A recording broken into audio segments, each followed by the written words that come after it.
Selamat pagi, jemaat Kristus yang hidup. Hari ini kita kembali mengadakan ibadah live streaming, karena kita belum bisa kumpul bersama-sama. Kita nggak ketemu di darat, kita akan ketemu di udara. Selama beberapa waktu ke depan, kita tetap akan ada ibadah live streaming. Nah, hari ini saya mau langsung sampaikan firman Tuhan. Jadi, tolong jangan terlambat kalau mengikuti ibadah live streaming, karena sudah bisa kehilangan beberapa hal di depannya. Nanti kita nyanyinya di belakang saja. Saya mau sampaikan firman Tuhan tentang bagaimana kita membangun hubungan dengan Tuhan. Karena saya merasa itulah yang penting pada waktu-waktu seperti ini, di mana kita semua harus berada di rumah. Kita mulai dari 1 Samuel pasal 23, mari kita buka Alkitab kita. 1 Samuel pasal 23, saya akan memberikan contoh dari perjanjian lama, lalu memberikan contoh dari perjanjian baru, dan setelah itu saya menyimpulkan semuanya bagaimana kita bisa bergaul karib dengan Tuhan. 1 Samuel pasal 23, coba kita baca mulai dari ayat yang pertama. Demikian bunyi firman Tuhan. Diberitahukanlah kepada Daud begini, ketahuilah orang Filistin berperang melawan kota Kehila dan menjarah tempat-tempat pengirikan. Jadi Daud sedang ada dalam masalah waktu itu, saudara-saudara. Lalu bertanyalah Daud kepada Tuhan, apakah aku akan pergi mengalahkan orang Filistin itu? Jawab Tuhan kepada Daud, pergilah, kalahkanlah orang Filistin itu dan selamatkanlah Kehila. Jadi ada sebuah kota namanya Kehila, diserang oleh orang Filistin. Lalu ketika menghadapi permasalahan di depan Daud itu, apa yang Daud lakukan? Dia bertanya kepada Tuhan. Nah, perhatikan baik-baik saudara. Daud adalah orang yang dekat dengan Tuhan. Dia dikenal sebagai seorang penyembah di hadapan Tuhan. Dia juga dijuluki oleh Tuhan sebagai orang yang berkenan di hadapan Tuhan. Jadi kita bisa belajar dari kehidupan Daud, bagaimana dia bergaul dengan Tuhan.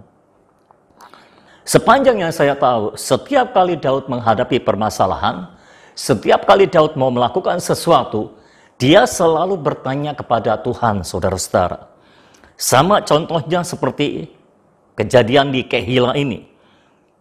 Orang Filistin berperang dan menjarah kota Kehila. Daud bingung apa yang akan dia lakukan. Dia bertanya kepada Tuhan.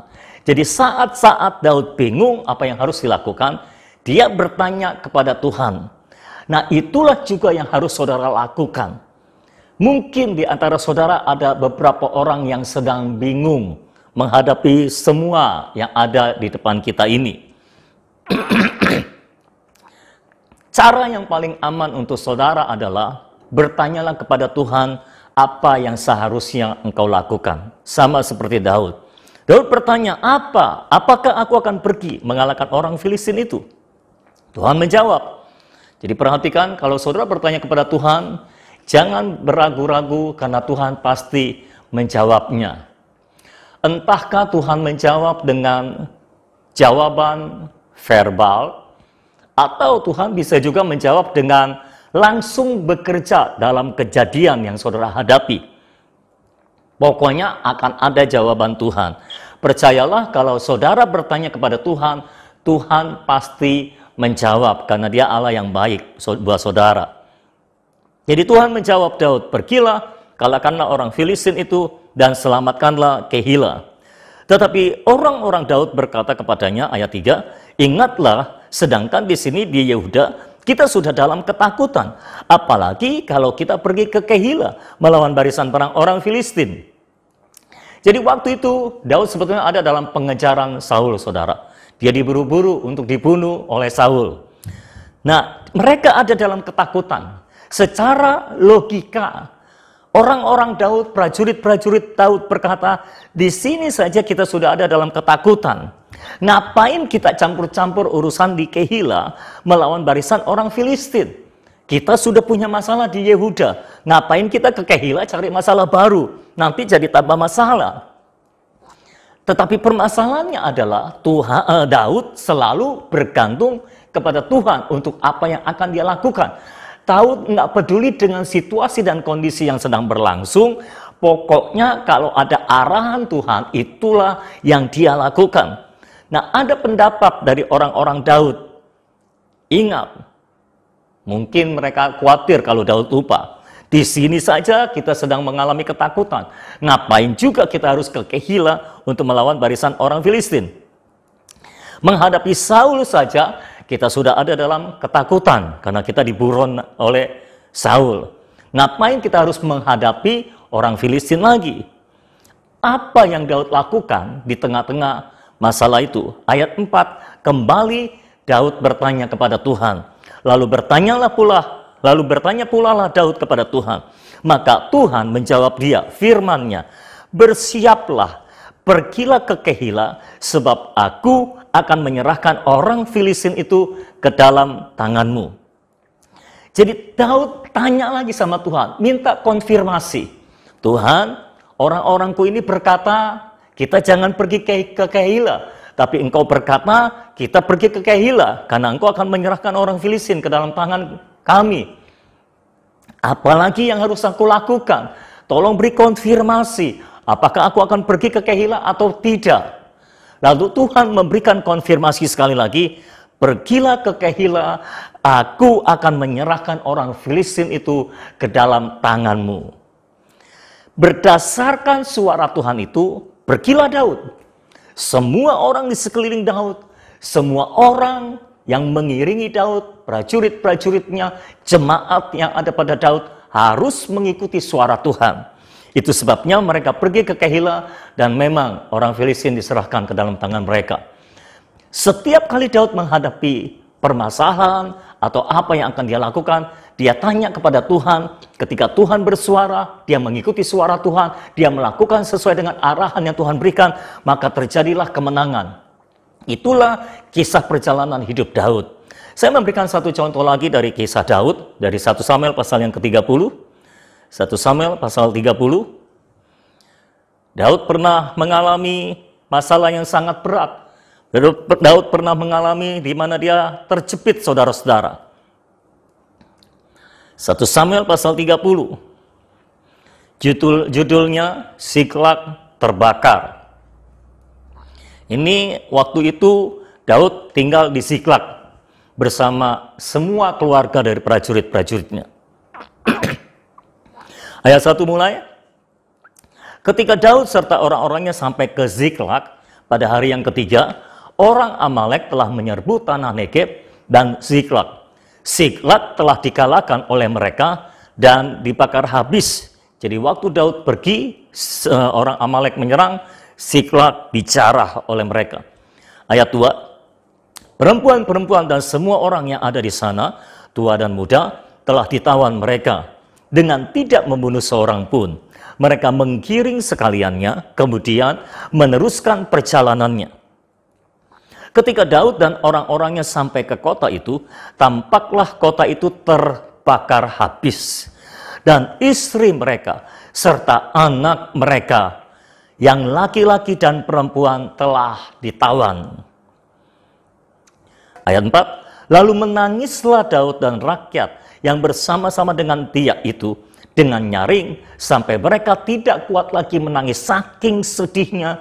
Mereka nangis sejadi-jadinya sampai mereka kehabisan tenaga untuk menangis, saudara-saudara. Jadi mereka diam bukan karena sudah tidak sedih, tapi mereka diam karena kehabisan tenaga untuk menangis. Ayat 5, juga kedua istri Daud ditawan, yakni Ahinoam, perempuan Yisrael, dan Abigail, bekas istri Nabal, orang Karmel itu. Dan Daud sangat terjepit karena rakyat mengatakan hendak melempari dia dengan batu. Seluruh rakyat itu telah pedih hati, masing-masing karena anaknya laki-laki dan perempuan. Tetapi Daud menguatkan kepercayaannya kepada Tuhan Allahnya. Daud sedang mengalami masalah. Istri dan anak-anaknya juga ditawan oleh orang saudara. Sementara prajurit-prajuritnya mengalami nasib yang sama. Tapi inilah kasihannya seorang pemimpin, saudara. Semua prajurit-prajuritnya menuntut Daud bertanggung jawab. atas semua kejadian ini. Mereka menangis dan mereka melemparkan kekecewaan dan kemarahan mereka kepada Daud, membuat Daud sangat terjepit. Dia sudah sedih, dia juga harus menanggung kesedihan dari seluruh orang yang dibawanya. Nah, di tengah keterjepitan ini, apakah yang Daud lakukan? Perhatikan ayat selanjutnya, ayat 7.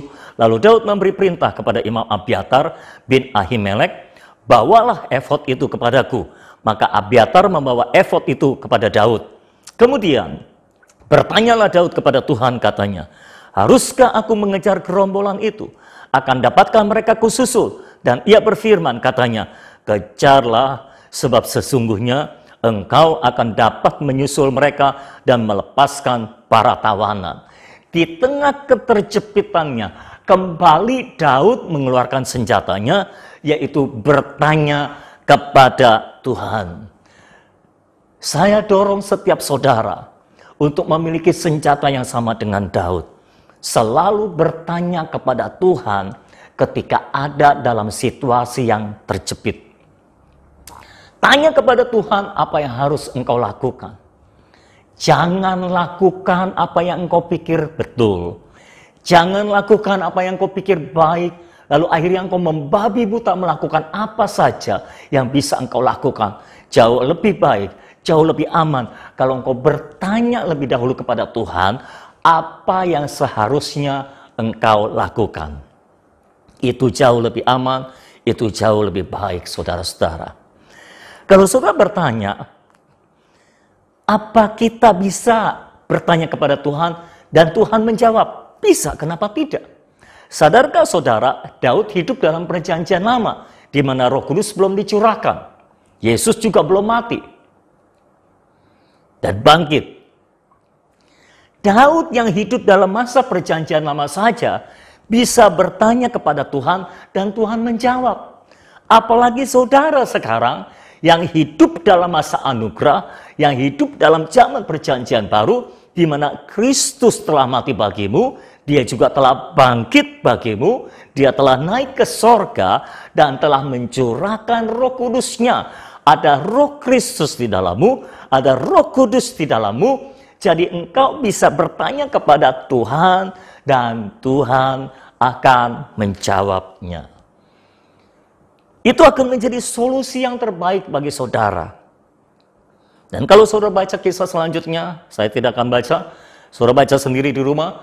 Kalau saudara baca kisah selanjutnya dengan tuntunan Tuhan, dengan campur tangan ilahi, maka Daud bisa merebut kembali semua jarahan. Daud bisa merebut kembali semua yang telah dicuri oleh musuh kembali ke dalam tangannya, bahkan semua harta musuh dijarah oleh Daud. Nah, perhatikan saudara-saudara, Daud adalah orang yang bergaul dengan Tuhan di masa perjanjian lama. Dan senjata yang dia pakai adalah bertanya kepada Tuhan. Dan biasanya orang akan bertanya kepada Tuhan di saat-saat terjepit, di saat-saat dia membutuhkan jawaban, di saat dia membutuhkan jalan keluar. Dia lari kepada Tuhan dan bertanya kepada Tuhan.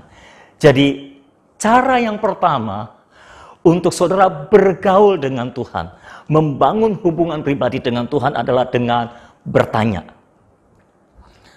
Ayo belajar bertanya kepada Tuhan.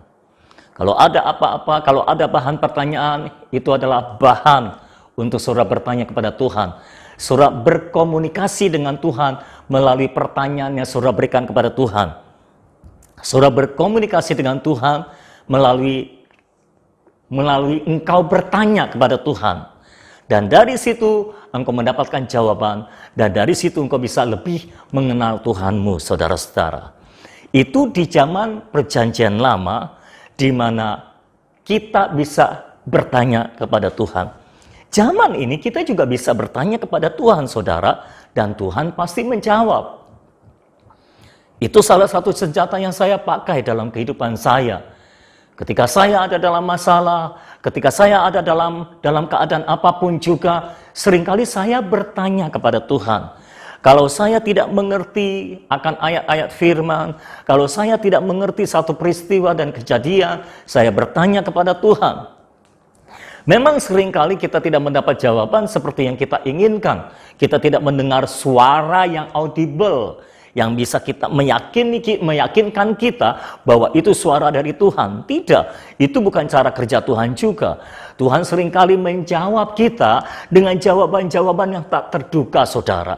Seringkali dia hanya menimbulkan perasaan, sebuah perasaan yang berbeda, perasaan yang yakin bahwa ini sudah dijawab. Itu tandanya Tuhan sudah menjawab saudara.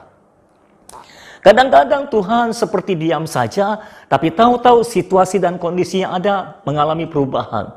Itu juga merupakan jawaban daripada Tuhan, saudara-saudara. Ya, jadi ada banyak cara Tuhan menjawab pertanyaan saudara. Tapi intinya adalah Tuhan selalu menjawab pertanyaan saudara. Karena itu saya dorong setiap saudara, ayo sering-sering tanya sama Tuhan. Tanya apapun kepada Tuhan, nggak apa-apa saudara. Tuhan akan menjawab saudara. Kalau ada sesuatu masalah di dalam hidup saudara yang membuat saudara bingung dan galau, itu waktunya untuk bertanya kepada Tuhan. Itu kesempatan untuk bertanya kepada Tuhan. Engkau membangun hubungan dengan Tuhan dengan cara bertanya. Yang kedua, kalau saudara baca dalam kitab Perjanjian Baru, dalam kitab-kitab Perjanjian Baru, seringkali Tuhan mengajar kita, Yesus mengajar kita untuk meminta saudara. Ayat yang terkenal yang kita semua hafal adalah, mintalah maka kamu akan menerima. Carilah maka kamu akan mendapat. Ketoklah maka pintu akan dibukakan bagimu. Saya nggak usah bacakan untuk saudara ya, saudara sudah hafal semua ayat-ayat itu. Ya. Yohanes 15 berkata, kalau engkau di dalam aku dan firmanku tinggal di dalam kamu, mintalah apa saja yang kamu kehendaki, kamu akan menerimanya. Ada banyak ayat dalam Perjanjian Baru, banyak perkataan Yesus di mana kita disuruh meminta. Nah, meminta juga adalah cara untuk bergaul dengan Tuhan, cara berkomunikasi dengan Tuhan, saudara-saudara. Kadang-kadang ada orang-orang yang tidak suka bertanya. Ada orang-orang yang malas bertanya, saudara. Ya, mungkin terutama laki-laki paling malas bertanya. Kalau saudara pergi dengan istri, misalnya mengendarai mobil, mencari sebuah alamat, nggak ketemu-ketemu, biasanya laki-laki jarang mau bertanya. Dia berusaha sendiri, pakai Gmaps, pakai apa, tapi istrinya terus mendorong dia, tanya orang. Tapi pria biasanya tidak mau langsung bertanya. Mau usaha dulu, kalau sudah kepepet benar, baru tanya orang. Jadi ada orang-orang yang tidak suka bertanya, ada orang-orang yang tidak mau bertanya. Lupa terus untuk bertanya sama Tuhan, katanya saudara. Lupa terus untuk bertanya kepada Tuhan. Atau seringkali mereka malas bertanya karena merasa tidak mendapatkan jawabannya. Salah saudara. Kalau saudara bertanya, Tuhan pasti menjawab. Hanya dengan cara yang tidak terduga, tidak seperti yang kau harapkan seringkali. Nah, kalau saudara malas bertanya, saudara bisa pakai cara meminta. Meminta adalah juga cara berkomunikasi, saudara-saudara. Kenapa Tuhan suruh saudara meminta? Karena Tuhan mau saudara memiliki bahan untuk berkomunikasi dengan Tuhan supaya terbangun hubungan dengan Tuhan. Setiap kali saudara punya kebutuhan, saudara minta. Jadi kebutuhan yang ada membuat saudara mau mendekat kepada Tuhan. Saudara meminta kepada Tuhan. Dengan adanya sebuah kebutuhan, saudara ada bahan untuk berkomunikasi dengan Tuhan dan saudara meminta. Yesus berkata, Bapa manakah di antara kamu yang memberikan ular kepada anaknya yang minta ikan? Tidak mungkin. Kalau Bapa di dunia ini tahu memberikan pemberian yang baik kepada anak-anaknya, apalagi Bapamu yang di sorga. Tuhan akan memberikan apa yang engkau minta. Jadi kalau saudara minta, Tuhan juga pasti memberikannya, asal yang engkau minta itu tidak salah. Saudara-saudara, sepanjang yang saudara minta adalah kebutuhan, Tuhan akan memberikannya. Sama dengan kalau saudara bertanya, Tuhan pasti menjawab. Maka kalau saudara meminta juga Tuhan pasti memberikan apa yang engkau minta. Itu janji Tuhan dalam perjanjian baru. Mintalah, maka kamu akan menerima. Kalau engkau meminta sesuatu, engkau harus yakin bahwa engkau sudah menerimanya. Maka engkau akan menerimanya. Minta. Kalau enggak tanya, minta. Perjanjian lama, kita diajar untuk bertanya. Perjanjian baru, kita diajar untuk meminta, saudara. Jadi baik bertanya ataupun meminta, keduanya ini sebetulnya adalah alat komunikasi. Tujuannya supaya saudara ada bahan untuk berkomunikasi dengan Tuhan. Makanya sampai sekarang saudara terus memiliki kebutuhan. Dan sampai sekarang saudara juga masih punya masalah. Supaya saudara ada bahan untuk bertanya, supaya saudara ada bahan untuk meminta. Yang parah adalah orang-orang Kristen yang sudah banyak masalah, tapi nggak pernah bertanya kepada Tuhan. Nggak pernah minta arahan kepada Tuhan, apa yang harus dia lakukan. Dia terus berjuang sendiri, dia terus kerja sendiri, dia terus mengandalkan kemampuannya sendiri, kekuatannya sendiri, tidak mau menunggu arahan dari Tuhan. Berbeda dengan Daud. Nah, bagi saudara-saudara yang sudah banyak masalah dalam hidupmu, engkau tidak juga datang kepada Tuhan. Masalah tidak membuat engkau mendekat kepada Tuhan, malah engkau lari daripada Tuhan. Padahal masalah diizinkan Tuhan terjadi dalam hidupmu untuk membuat engkau mendekat kepada Tuhan, supaya engkau bertanya kepada Dia. Kalau saudara sudah banyak masalah, dan enggak ada jalan keluar, tapi saudara tetap diam saja, enggak mau tanya sama Tuhan, enggak mau minta solusi sama Tuhan, enggak mau minta arahan sama Tuhan, saudara salah. Padahal Tuhan sudah siap memberikan jalan keluar bagimu. Tuhan sudah siap memberikan jawaban bagimu. Tapi engkau malas bertanya. Engkau tidak juga mau bertanya dengan berbagai alasan. Engkau bilang Tuhan tidak jawab-jawablah. Engkau bilang beginilah, engkau bilang begitulah. Belajar dari Daud. Setiap kali Daud bertanya, Tuhan selalu menjawab. Dan saya percaya setiap kali saudara bertanya, Tuhan juga akan menjawab. Dengan jawaban yang beragam sifatnya. Saudara hanya perlu mengawasi jawaban daripada Tuhan. Saudara hanya perlu berawas-awas supaya ketika Tuhan menjawab pertanyaanmu, engkau tahu ini jawaban Tuhan. Engkau segera tahu ini jawaban Tuhan. Yang parah adalah orang Kristen sudah banyak masalah, nggak pernah mau bertanya kepada Tuhan, sehingga tidak terbangun hubungannya dengan Tuhan. Sehingga masalah demi masalah terjadi dalam hidup mereka, tapi mereka tidak menjadi lebih dekat kepada Tuhan. Ini kurang baik, saudara. Yang parah berikutnya lagi, saudara, sudah banyak masalah, nggak mau minta, nggak mau bertanya sama Tuhan, banyak kebutuhan juga nggak mau minta kepada Tuhan. Ada kebutuhan, nggak mau minta sama Tuhan. Maunya memenuhi kebutuhan sendiri terus. Maunya berusaha dengan kekuatan sendiri terus. Ujung-ujungnya akhirnya berhutang. Berhutang adalah cara memenuhi kebutuhan dengan kekuatan sendiri. Berhutang adalah cara untuk memenuhi kebutuhan dengan kepintaranmu sendiri. Berhutang adalah ciri orang yang tidak bergantung kepada Tuhan. Berhutang adalah ciri orang yang tidak percaya bahwa Tuhan sanggup memenuhi semua kebutuhannya.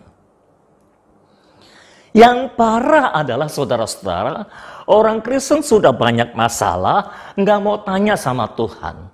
Orang Kristen sudah banyak kebutuhan, tetap nggak mau minta sama Tuhan, saudara-saudara.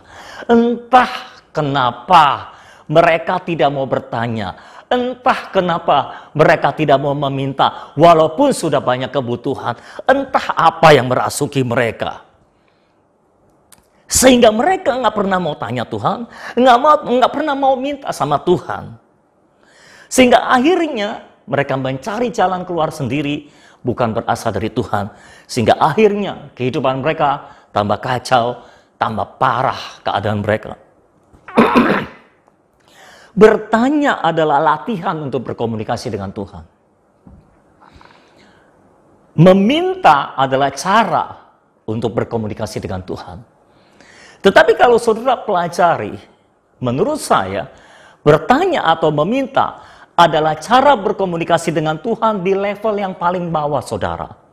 Ini belum apa-apa. Ini level yang bawah.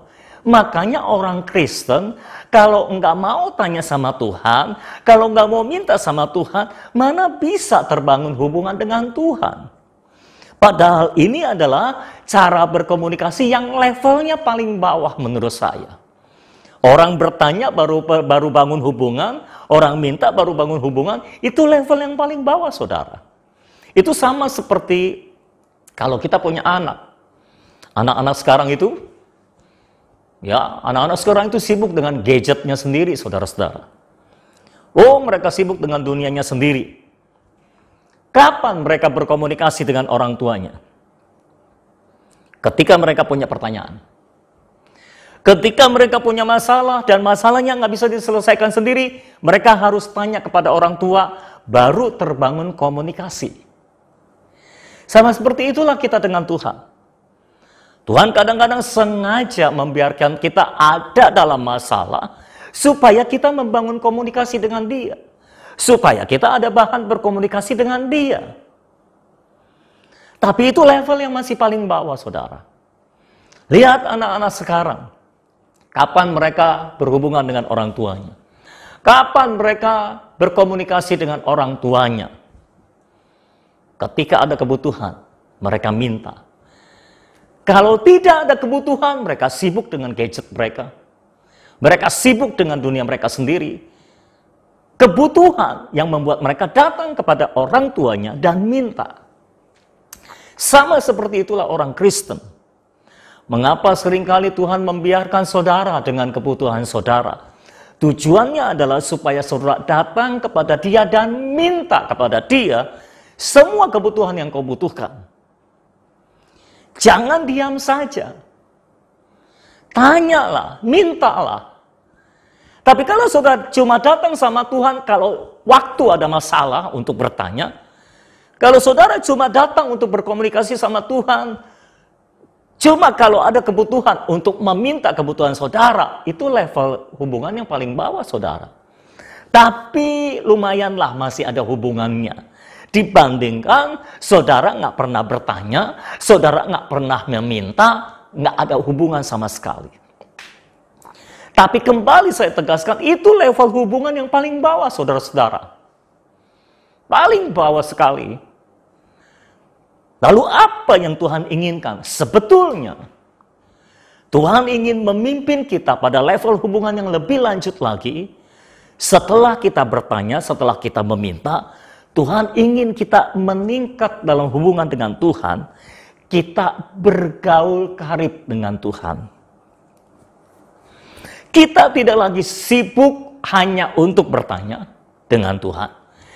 Kita tidak lagi datang kepada Tuhan hanya untuk meminta, tapi kita selalu bersama dengan Tuhan, ngobrol sama dengan Tuhan. Jadi istilah yang paling bagus untuk berkomunikasi, istilah yang paling bagus untuk membangun hubungan dengan Tuhan adalah mengobrol dengan Tuhan.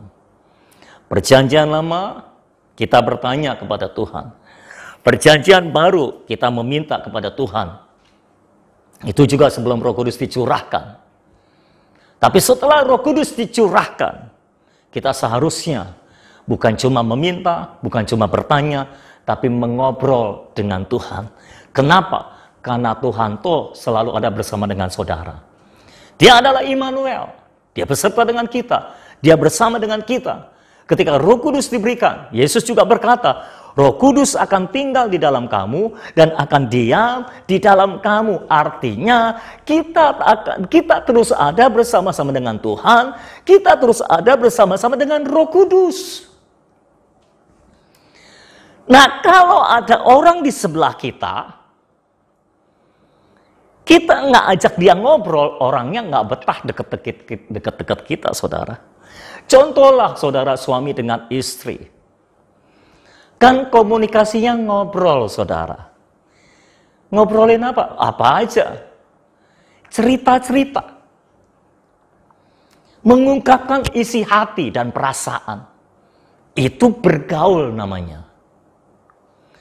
Kan nggak mungkin, saudara, suami istri tiap hari ketemu, hanya komunikasi kalau bertanya.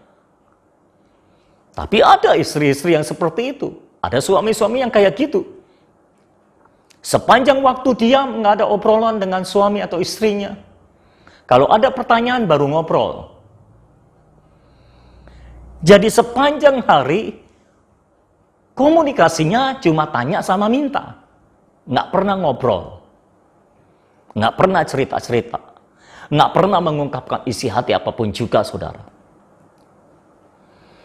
Bayangkan, suami istri diam bersama-sama dalam satu ruangan, diam aja dua-duanya. Kalau nanya, baru komunikasi. Bisa saudara bayangkan, si papinya lagi baca koran, katakanlah. Oh, jangan baca koran, baca Alkitab lah, lebih rohani. Papinya lagi baca Alkitab. Istrinya datang, lihat papinya, tanya, Pi, sudah makan belum? Suaminya jawab, sudah. Diam, hening. Jadi cuma pertanyaan dan jawaban begitu saja. Lalu nanti, itu tadi pagi, lalu nanti siang, si papi lagi kerja apa begitu. Kan sekarang lagi di rumah semua nih, saudara. Maminya tanya lagi, Pi, mau makan siang belum? Mau makan siang? Enggak. Papi jawab, belum, nanti aja. Hening lagi. Saudara bisa bayangkan kehidupan macam apa seperti itu.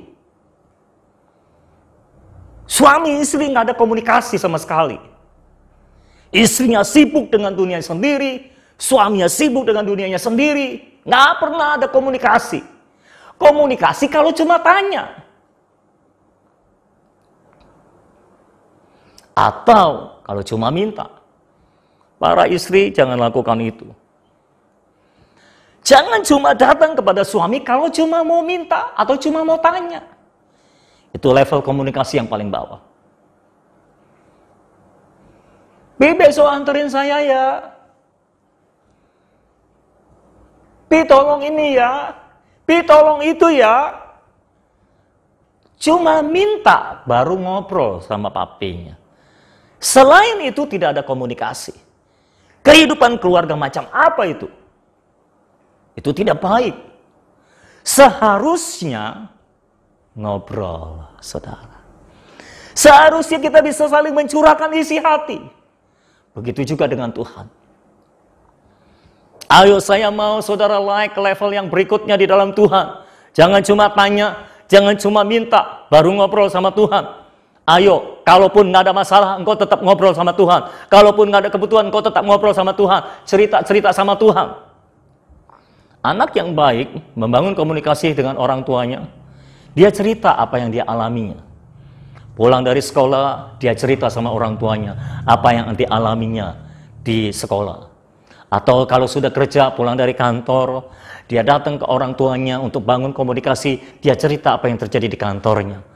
Lalu dia cerita kalau dia lagi sedang kesel, dia lagi sedih, dia lagi marah, dia lagi kenapa. Dia cerita semua isi hatinya kepada orang tuanya. Itu anak yang baik membangun hubungan dengan orang tuanya.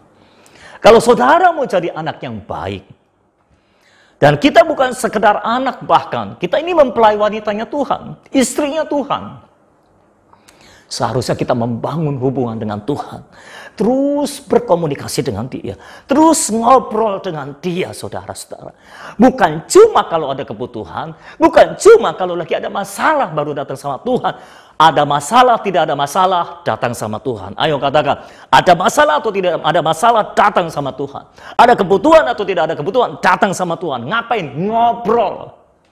Bicara tentang ngobrol, artinya saudara ngobrol sama Tuhan itu bukan cuma waktu khusus 1 jam, 2 jam di dalam waktu doa saudara.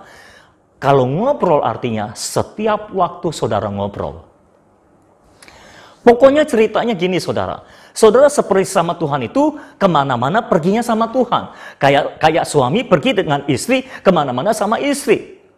Istrinya ada di sampingnya terus. Nah kalau istrinya ada di sampingnya, masa diam saja? Saudara para istri, engkau satu mobil dengan suamimu. Suamimu menyetir. Masa tidak diajak ngobrol?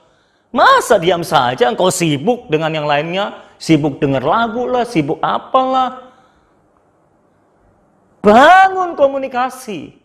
Baru terjadi hubungan. Baru terbangun hubungan. Tidak ada hubungan yang akan terbangun tanpa komunikasi, saudara-saudara. Saudara harus belajar berkomunikasi dengan Tuhan. Baru terbangun hubungan yang baik dengan Tuhan. Tanpa komunikasi yang baik, tidak akan terbangun hubungan yang baik. Itu sebabnya saya dorong setiap saudara, ayo naik ke level yang baru dalam hubungan dengan Tuhan. Engkau tidak cuma datang kepada Tuhan kalau punya kebutuhan. Engkau tidak hanya datang kepada Tuhan kalau punya masalah. Engkau datang kepada Tuhan. Engkau tidak datang kepada Tuhan. Bahkan engkau selalu ada bersama-sama dengan Tuhan. Dia ada di dalammu. Dia diam di dalammu. Dia ada bersamamu. Dimanapun engkau berada, Dia berada bersamamu. Kemanapun kau pergi, Dia pergi bersamamu. Dia selalu ada bersamamu. Nah, kalau Dia selalu ada di sampingmu, nah, Roh Kudus, Roh Penolong, istilah penolong yang Yesus pakai untuk Roh Kudus adalah berasal dari kata parakletos.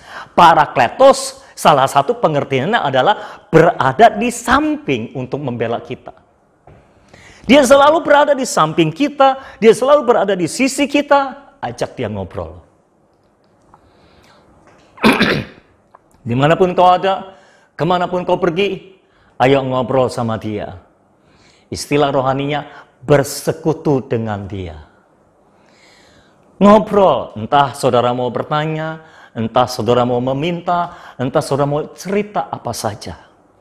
Kalau engkau sedang rasa takut, cerita sama Dia. Roh Kudus, ku rasa takut. Karena begini. Karena begitu. Jadi aku rasa takut sekarang. Gimana Roh Kudus? Apa yang harus aku lakukan?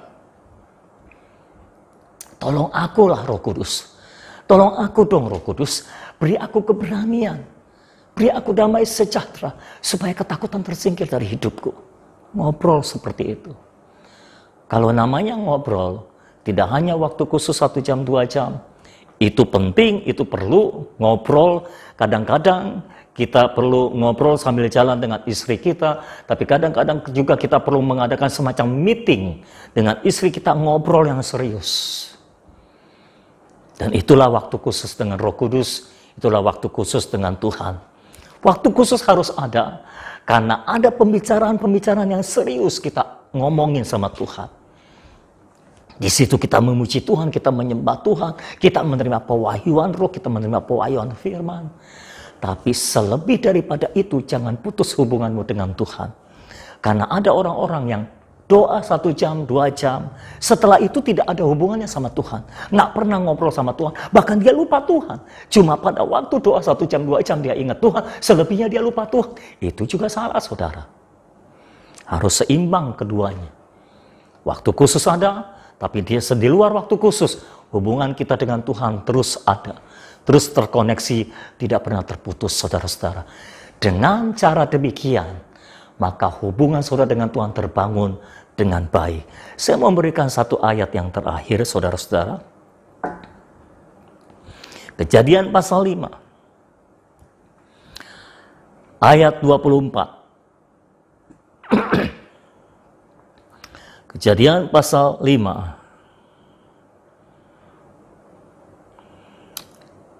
Atau dari ayat 21 sampai 24. Kejadian pasal 5 ayat 21 sampai 24. Setelah Henokh hidup 65 tahun, ia memperanakan Metusalah. Ini tentang Henokh. Dan Henokh hidup bergaul dengan Allah selama 300 tahun lagi. Bayangkan Henokh hidup bergaul dengan Allah selama 300 tahun lagi. Setelah ia memperanakan Metusalah dan ia memperanakan anak-anak lelaki dan perempuan. Jadi Henokh bergaul dengan Allah itu dalam kurun waktu yang sangat panjang. Ayat 23. Jadi Henokh mencapai umur 365 tahun. Dan Henokh hidup bergaul dengan Allah, lalu ia tidak ada lagi. Sebab ia telah diangkat oleh Allah. Alkitab mencatat Henokh itu bergaul dengan Allah dalam kurun waktu yang sangat panjang. Dia begitu bergaul karib dengan Tuhan, saudara-saudara. Setiap hari dia berjalan bersama dengan Tuhan. Berjalan bersama dengan Tuhan. Berjalan bersama dengan Tuhan, saudara-saudara. Sampai Tuhan dan Henokh ini lupa batasan antara langit dan bumi. Lupa batasan antara sorga dan bumi. Henokh masih hidup di bumi. Tuhan di sorga dan di bumi juga. Ada batasan antara sorga dan bumi. Nah, ketika Henokh bergaul dengan Tuhan, berjalan bersama dengan Tuhan, sambil ngobrol, kebablasan saudara. Kan saudara juga mungkin pernah sambil ngobrol, saudara lupa. Saya berapa kali juga pernah sambil ngobrol, karena sambil ngobrol jadi kelewatan jalannya saudara. Seperti begitu. Jadi Henokh sedang berjalan dengan Tuhan, berjalan dengan Tuhan, berjalan dengan Tuhan, bergaul dengan Tuhan, jalan sambil ngobrol. Itulah istilah bergaul. Henokh berjalan sambil ngobrol dengan Tuhan, dan ketika sambil ngobrol, dia kebablasan, dia kelewatan batas antara bumi dan sorga. Jadi tiba-tiba dia menghilang, terangkat, dan dia tidak ada lagi, saudara. Henokh nggak sempat mati. Karena ketika dia berjalan sambil ngobrol dengan Tuhan, kelewatan batas buminya. Dia langsung ke sorga, saudara. Orang yang bergaul karib dengan Tuhan, seringkali juga tidak membeda-bedakan antara sorga dan bumi, saudara. Bagi dia, hidup di bumi sama dengan di sorga. Bagi dia, hidup di bumi juga bisa mencicipi sorga. Itulah Henokh, hidup bergaul karib dengan Tuhan, dan ia diangkat oleh Tuhan. Ia tidak ada lagi, saudara. Kalau saudara bergaul karib dengan Tuhan, terus jalan sambil ngobrol, engkau menjalani kehidupan sambil ngobrol, engkau jalani kehidupan sambil ngobrol dengan Tuhan. Bukan sekedar cuma tanya, bukan sekedar cuma minta, tapi engkau jalan sambil ngobrol, engkau jalan sambil ngobrol, engkau jalan sambil ngobrol dengan Tuhan. Engkau akan mengalami, engkau akan mendapati, tidak terasa apa-apa lagi. Kesadaran akan fakta menjadi tipis dalam hidupmu. Kesadaran akan dunia ini menjadi semakin menipis dalam hidupmu. Tapi kesadaran akan Tuhan menjadi meningkat tajam dalam hidupmu. Sewaktu-waktu, sehari-hari dalam hidupmu, engkau dilingkupi dengan hadirat Tuhan. Engkau dilingkupi dengan keberadaan Tuhan. Sehingga engkau benar-benar seperti orang yang tidak sadar akan apa yang terjadi di sekelilingmu. Engkau benar-benar tidak sadar apa yang terjadi di sekelilingmu, apa yang kau alami di bumi ini. Mungkin ada peristiwa buruk, tapi engkau tidak terarah ke sana pandanganmu. Engkau terus berjalan sambil ngobrol dengan Tuhan. Engkau terus berjalan sambil ngobrol dengan Tuhan. Sekali-sekali mungkin kau terganggu sedikit, tapi kembali engkau fokus untuk jalan sambil ngobrol dengan Tuhan. Jalan sambil ngobrol dengan Tuhan. Jalan sambil ngobrol dengan Tuhan. Bangun hubunganmu dengan Tuhan. Belajar bangun hubunganmu dengan Tuhan. Mulailah dengan bertanya kalau punya masalah. Mulailah dengan meminta kalau punya kebutuhan. Tapi jangan cuma berhenti di situ. Tingkatkan hubunganmu ke level yang lebih tinggi lagi. Mulai bergaul karib dengan Tuhan. Engkau berjalan sambil mengobrol dengan Tuhan. Jalan sambil ngobrol. jalan sambil ngobrol terus. Tuhan akan betah ada di dekat saudara. Tapi kalau dia terus ada di sampingmu, tapi engkau terus melupakan dia, engkau sibuk dengan duniamu sendiri, engkau tidak pernah ajak dia ngobrol, dia nggak betah duduk di sampingmu, saudara. Dia dongkol duduk di sampingmu. Hari ini saya dorong setiap saudara, khususnya bagi saudara yang sudah lama tidak menjalin komunikasi dengan Tuhan. Sejak hari ini, ayo jalin komunikasi kembali dengan Tuhan. Entah dengan bertanya, entah dengan meminta, tapi saya dorong saudara naik ke level berikutnya dengan bergaul, karib dengan Tuhan. Jalan sambil ngobrol. Ceritakan apa yang kau alami, ceritakan apa yang kau rasakan. Jangan berkata, kan Tuhan sudah tahu semua isi hatiku. Kan Tuhan sudah tahu semua kejadian yang menimpaku. Ngapain aku cerita lagi? Untuk ngobrol, saudara. Saudara perlu bahan ngobrol dengan Tuhan. Apa yang terjadi dalam hidupmu, apa yang kau rasakan, itu adalah bahan obrolan dengan Tuhan. Ya, masalahmu adalah bahan obrolan dengan Tuhan. Kebutuhanmu adalah bahan obrolan dengan Tuhan. Yang penting segala sesuatu yang ada dalam hidupmu, yang terjadi di sekelilingmu, engkau jadikan sebagai bahan obrolan dengan Tuhan. Sehingga engkau punya banyak bahan untuk ngobrol dengan Tuhan. Terus latih ngobrol dengan Tuhan. Terus latih. Terus latih. Maka engkau akan dapati hubunganmu dengan Tuhan menjadi karib. Engkau dekat dengan Dia, engkau tahu isi hatinya, engkau tahu apa yang Dia inginkan dari hidupmu, engkau tahu bagaimana seharusnya engkau berbuat, bagaimana seharusnya engkau bertindak, mengambil keputusan, dan bagaimana seharusnya engkau berfungsi di dalam rumahmu, dalam gerejamu, dalam kantormu, dalam sekolahmu, kampusmu, dalam apa saja. Engkau tahu bagaimana caranya engkau berfungsi. Saya berdoa biar Tuhan menolong saudara. Hadirat Tuhan tercurah atas saudara. Oh, biar semua saudara sejak hari ini dan seterusnya dilingkupi oleh hadirat Tuhan. Engkau bergaul karib dengan Tuhan. Engkau diangkat oleh Tuhan seperti Henokh.